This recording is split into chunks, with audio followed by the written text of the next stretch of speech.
Good morning. It is 5 July 2019, Friday of the 13th week in Ordinary Time. Today we celebrate the memorials of Saints Anthony Zaccaria and Elizabeth of Portugal.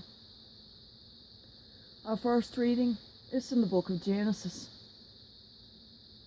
The span of Sarah's life was 127 years. She died in the Kiribathia, that is, Hebron, in the land of Canaan. And Abraham performed the customary mourning rites for her. Then he left the side of his dead one and addressed the Hittites. Although I am a resident alien among you, sell me from your holdings a piece of property for a burial ground, that I may bury my dead wife.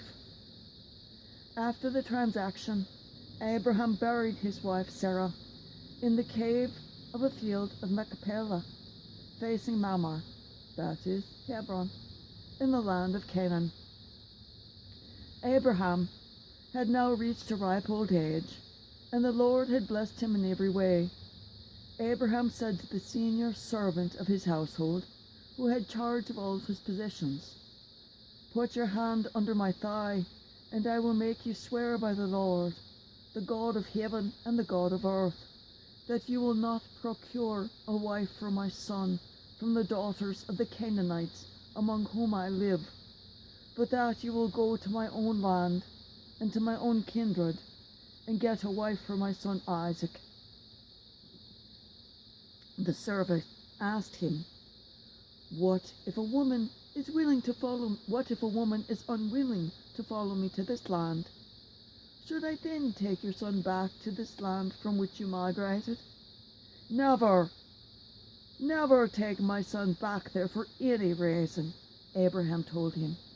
The Lord, the God of heaven, who took me from my father's house and the land of my kin, and who confirmed by the oath the promise he then made to me, I will give this land to your descendants.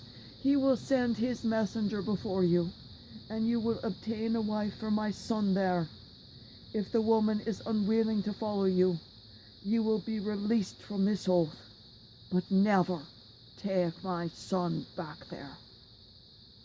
A long time later, Isaac went to live in the region of the Negev. One day, toward evening, he went out in the field, and he looked around and noticed that camels were approaching. Rebecca, too, was looking about, and when she saw him, she alighted from her camel and asked the servant, "Who is the man there, walking through the field towards us?" "That is my servant, that is my master," replied the servant. Then she covered herself with her veil.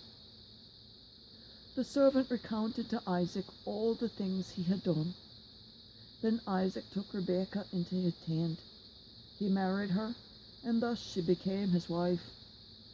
In his love for her, Isaac found solace after the death of his mother, Sarah. The word of the Lord. Thanks be to God.